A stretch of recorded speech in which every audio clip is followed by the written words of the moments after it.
1998 இந்த பொக்ரான் 2 அப்படிங்கிற ஒரு நியூக்ளியர் டெஸ்ட் வந்து நடந்தது.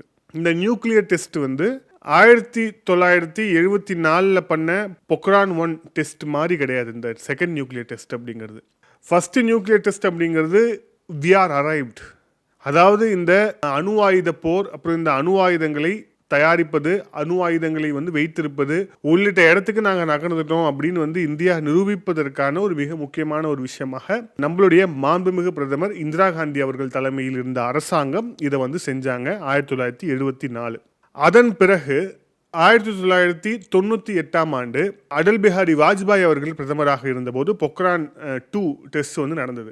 இந்த பொக்ரான் 2 டெஸ்ட்டில் வெறும் ஒரு அணுகுண்டை வந்து சோதித்தோம் அப்படிங்கிறத தாண்டி இதை வந்து ஆப்ரேஷன்ஸ் சக்தி அப்படிங்கிற பேரில் வந்து இதை வந்து வைத்து கிட்டத்தட்ட 5 விதமான நியூக்ளியர் பாம்ஸ், அப்புறம் வந்து வேரியஸ் எலிமெண்ட்ஸை வந்து ஆட் பண்ணி, மிக முக்கியமாக அதில் சொல்லணும்னா தெர்மோ நியூக்ளியர் டிவைஸோடு வச்சு அதை வந்து சோதித்தோம் அப்படிங்கிறத பார்க்குறோம். இதுதான் மிகப்பெரிய ஒரு தாக்கத்தை வந்து ஏற்படுத்தியது.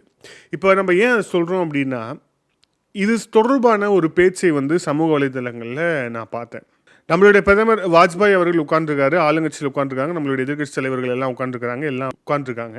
அப்போது நம்மளுடைய முன்னாள் ஹோம் மினிஸ்டராக இருந்த சிதம்பரம் அவர் எந்திரிச்சு பேசுகிறார்.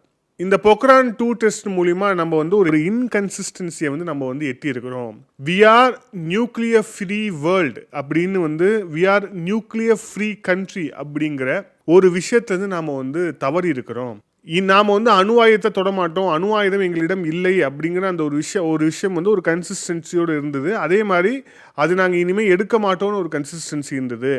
ஆனால் அது எல்லாத்தையுமே நம்ம தாண்டிட்டோம் அப்படிங்கிற விஷயத்த வந்து அவர் விமர்சனமாக வச்சார் அப்படிங்கிறத பார்க்குறோம். இந்த விமர்சனம் சரியான விமர்சனமா, இது அரசியல் ரீதியான விமர்சனமா அப்படிங்கிற எல்லாத்தையுமே கடந்து இந்த மாதிரியான விமர்சனம் வரும், இது வந்தாலும் நம்ம இந்த நியூக்ளியர் டெஸ்ட் செஞ்சு ஆகணும் அப்படிங்கிற உறுதியோடு அன்னைக்கு இருந்த அரசாங்கம் எடுத்த முடிவு அப்படிங்கிறது 100% சரி. எதிர்கட்சியாக அவர் வைத்த விமர்சனம் வந்து அரசியல் ரீதியாக கூட இருக்கலாம். ஆனால் அந்த விமர்சனங்களுக்கெல்லாம் அப்பாற்பட்டு நாட்டுடைய பாதுகாப்பை ஃபர்ஸ்ட் ப்ரையாரிட்டியாக முன்பாக வைத்து அப்போ எடுக்கப்பட்ட நடவடிக்கை அப்படிங்கிறது மிக சரியான நடவடிக்கை அப்படிங்கிறத வந்து பார்க்குறோம். அதே போல் இப்போவும் ஒரு காலகட்டம் அப்படிங்கிறது நெருங்கி இருக்கிறது.